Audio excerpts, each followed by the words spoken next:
The last video, I'll leave a link here, I've described the golf swing basically as just two fundamentals, two principal mechanical movements, which is moving the golf club and helping you to do all of the things it says in the book. So again, what are these two principles? Well, basically, if I were to put the club away, what I'm trying to do, rather than move the golf club, is move this triangle that I build between my shoulders and my arms by pressing down one side and pulling up the other, and then pressing down the other side and pulling up the other. And that will get the triangle to swing backwards and forwards, and that's it. If I want to take the club further back, then I am pressing down harder with the lead side and pulling up harder with the trail side, as if I was gonna pull here a chainsaw to get it started. Now, obviously the grip isn't going to allow you to do that.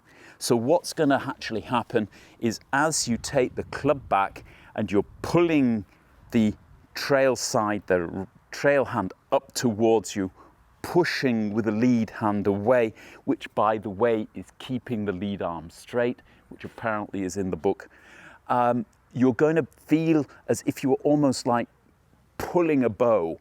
Your lead arm is pushing the bow away and you're pulling the string towards yourself. This is pulling the club up, creating tension in your body, and when your wrists are totally hinged, you're going to pull the club up until it collides with your chin. And that's basically your backswing. If it collides with your chin, your upper arm, you don't want to take the club any further back than that. Getting the club down adds an extra principle to the swing. Simply, when I get to the top of my backswing, if you look at my right hand here, it's bent back and it's also bent up towards me, as if I was kind of hitching a lift over my trail shoulder. To get it back down without releasing this angle, I'm going to release this angle. And you can see when I do that, how that bends the club back, or it bends the hand back. But imagine I had a club in my hand. It will bend the club back as well. It will even bend the lead hand back. And this is one of the reasons when I come down that I can actually release this angle that I've had all the time, and even get a little bit of this angle to release as well. And all I've actually done is release this angle. Because of all the nonsense we heard about a golf swing, we are very scared to release any angle here, because we have been told you've got to pull the arms down and keep the angle. If you do that, you will simply keep the angle with the lead wrist from the top of your swing and the club will get steeper. And if you do that, you're going to have a problem getting a clean contact on the golf ball. Rotate your hips and you're in even deeper trouble, because the club's now coming from the outside and swinging across the path. So one of the things that you need physically to get the golf ball to go straight is not happening. And that's when all kinds of curves start happening to your golf ball. So you can basically say, if you're not doing this at the start of your downswing, that's why your golf ball starts curving off to the left or right, depending on whether you're a right-handed golfer. It's slicing, because the wrist angle's not being released, the club is coming down too steep, and when you rotate, you're coming from the outside. It's as simple as that. If I do this, it will hinge the club behind me, it will bow the lead wrist, and if I drop the hands down to what I call the 7 o'clock position and allow my hips to return to their starting position, I'm going to get to more or less the position you see in all those pictures. At this point, I want to be then pulling the club apart. That's the feeling of basically my lead shoulder going up and pulling the arm and the grip with it.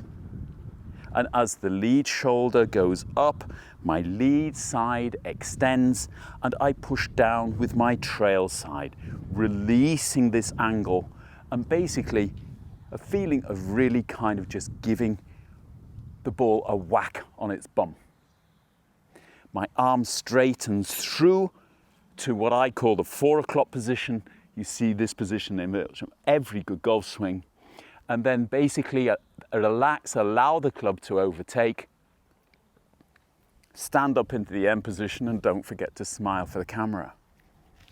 So can it really be that simple? At the bottom of my swing, I'm just pushing the hands together or pulling the hands apart on the grip, which is allowing the left side of my body to move down, the right side of my body to move up, or vice versa, right down, left up. You can see that the forces I'm applying here have nothing to do with the target and nothing to do with the golf ball. I'm pressing down behind the golf ball in the backswing and in front of the golf ball in the follow through. Nothing is going to the golf ball, but it's creating this small swing or pendulum effect in the triangle, and the triangle is creating the path that I need. This only gets complicated when I take the club higher than 7 o'clock. This pulling of the bow creates hinge in the wrists. It hinges the trail hand to me and back, and the lead hand up. And again, if I stop when the lead arm collides with my chin, then I'm going to be in more or less this position at the top. Releasing is basically just that. Sinking the arms to 7 o'clock, allowing your body to resist the movement and come back to the center, and then pull the club apart in order to control the distance that you are from the ground. If you do this correctly and balance these forces from the right side of your body and the left side of your body, you've got a neutral path, you've got a square face, and you are controlling the depth of your swing by the forces you apply down with your trail side and up with your lead side. In case you missed it in the first video, controlling club face is as simple as checking your grip before every shot, making sure that when you pull the club apart, when the right side is pushing down the shaft and the left side is pulling up the shaft in my case, my hands will be bent forward into what I would call the impact position. You have here the address position, here is the impact position, and I'm just checking that the leading edge is pointing at the sky when I do that. That way, I don't have to think about club face. As I swing through the ball, I release and pull apart. When I pull apart, my hands go into the impact position and the club face is in the impact position as well. Push down, pull up, sink the arms, return to parallel, pull them apart. Do this on a regular basis, and suddenly golf becomes so much easier. If you're only thinking about 2 things, that and that and that, eventually your brain's going to accept you can do it. And once it does that, you don't have to think about it anymore. I hope this helps you. If it does, I also have a small book that you can purchase in the link below, which will explain it to you in black and white.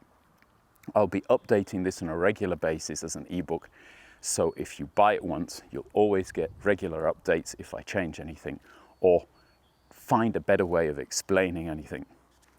Hope you liked it. If you did, maybe hit that like button, and I'll see you next time.